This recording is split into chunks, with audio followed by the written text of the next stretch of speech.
My next question is for Dad, Mr. Ivans.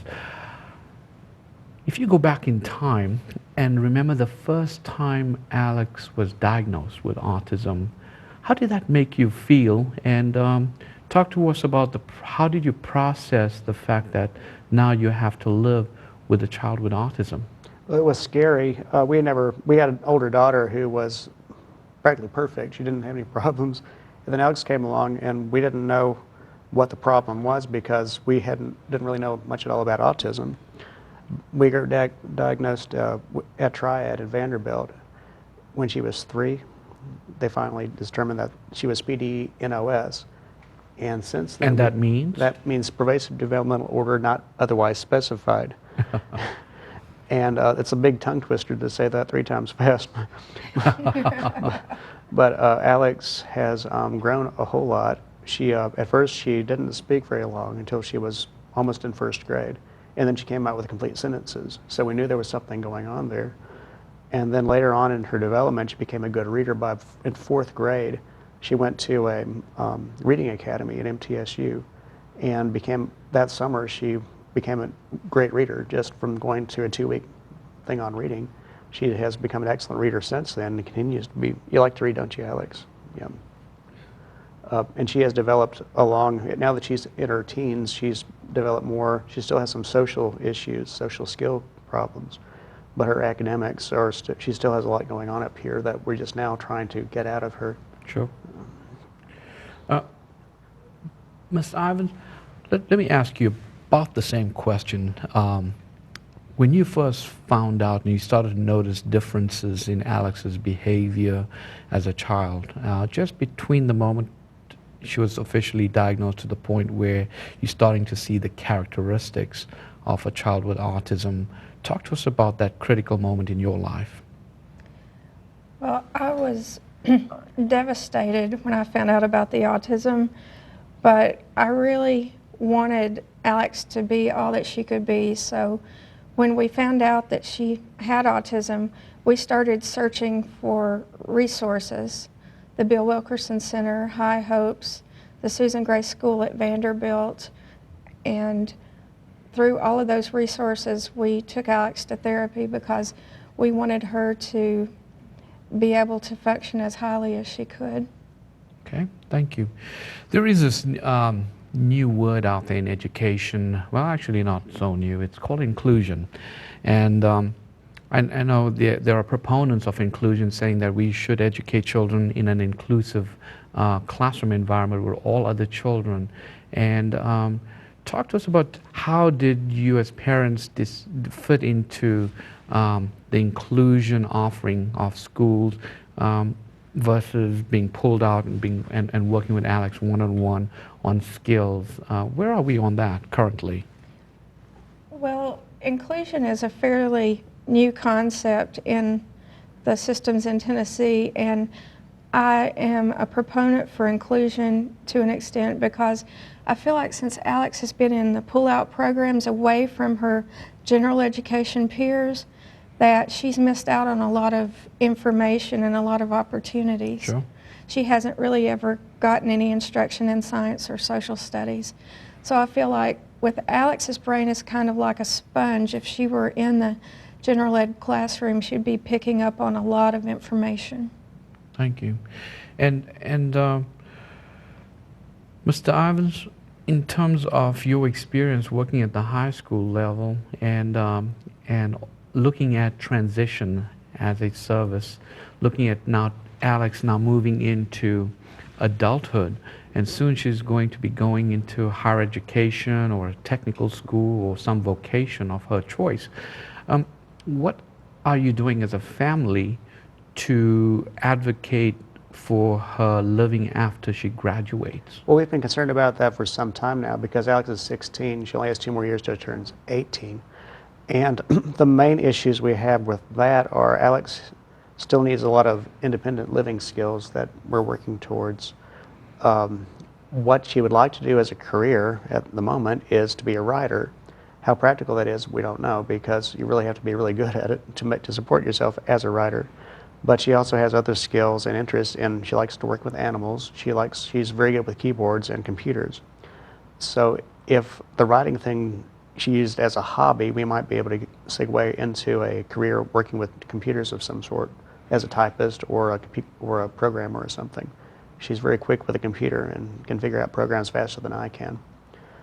But what we need to work with now for the next 2 years are working towards those agencies that will work with her and working towards independent living as much as possible. That's kind of where we are now. Good. One of the things we recently been shown a lot on TV is Temple Grandin. Temple Grandin is a phenomenal human being, an adult with autism, and is an inspiration for us all, actually. And I know you both have seen the movie Temple Grandin. Can you draw any parallels with Temple Grandin's life as you've seen on HBO? And Alex's life, any parallels, any similarities, any things in there that you've learned or affirmed or confirmed for you as a family?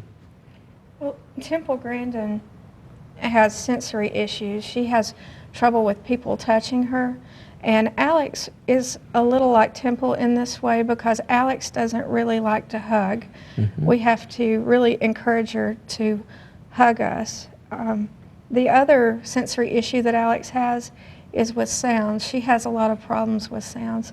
Alex, what are some of the commercials that you don't like? That McDonald's commercial and that. Do you like the ones with babies in them? No. What about the radio? Does the radio bother you sometimes?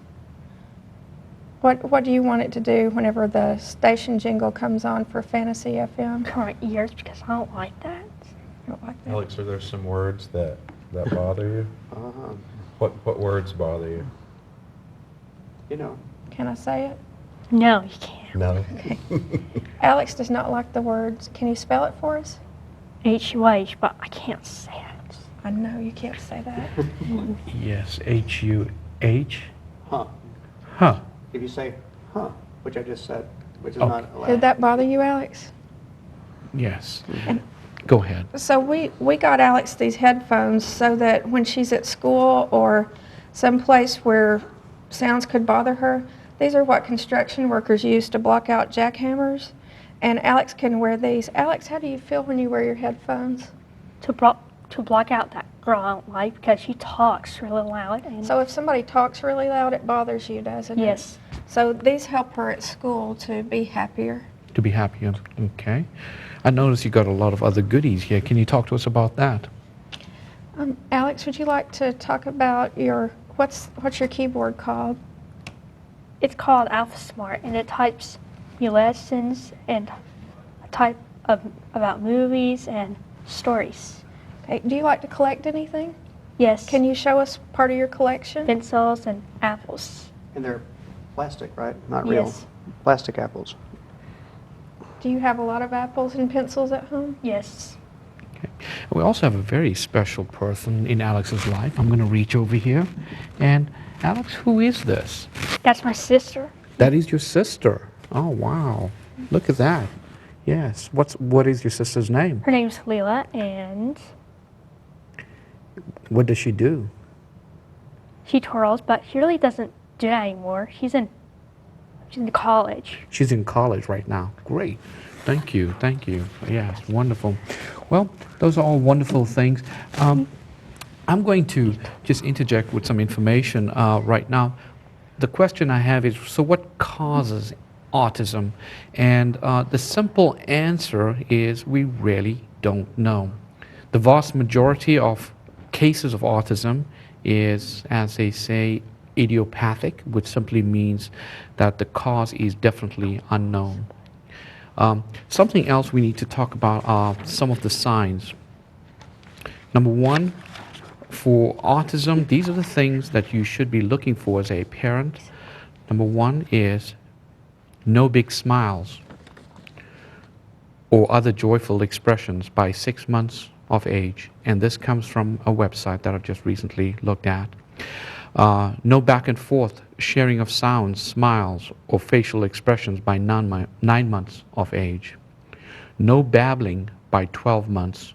No back and forth gestures such as pointing, showing, and reaching.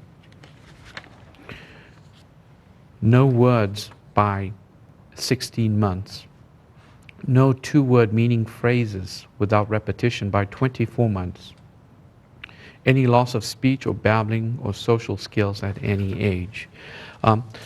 So in the field of autism, it's changing every day. I think one of the reasons why we're seeing the increase is because of better diagnosis, more efficient educational intervention systems, and there's more recognition on the criteria. Let's ask one last question: is where do you all see Alex 10 years from now? 10 years from now, I'd like to see Alex living as independently as possible. I would like to see her in a career where she feels happy with what she's doing every day, and I would like to see her with a lot of friends. What about you, Dad? I agree with that, and I really think if Alex focuses on a particular career, she'd be very good at it because she's very detail-oriented, and she'll do it very well. Whatever she has to do, she'll do it really well and repetitively because that's how she's always done things. And Mr. Robert Allen, with your experience working with Alex, what advice would you give to parents who have children with autism? And the second question is, what advice would you give to people who interact with people with autism? To parents, I think I would say advocate for inclusion, because the more experiences they have with expectations that are realistic but high, the more chance they have for success and the more chance they have to excel at their best level. For people who work with persons with autism, it's to not be afraid. I mean, not be afraid. Alex has contributed so much and has made so many friends, and with our theater community in the Mid-South, which I think if I had been afraid, or if I had thought, well, she really can't offer us anything, she has to have the perfect voice and to be able to always follow directions perfectly, we never would have got the blessings that we've gotten from working with her. And for Alex, I would say, Alex, keep doing plays, because it's great. Every single time I work with you, you're better, you're able to do more, and I'd like to see her keep working with children and start doing some directing with children. I think you could be very good if somebody could just keep them quiet. I think she can do musical theater too, which she hasn't done before. That'll Musical be theater, a new thing yes. for Yeah, I'd her. like to get her, I'm going to let her sing a bit. She's doing a show with me right now, and she's going to get to sing with the other. Do you like the girls in the show that we're doing now? Yeah, they're nice, huh? All right. That actually concludes our show, Government with Dr. Z. I'm going to end with a question.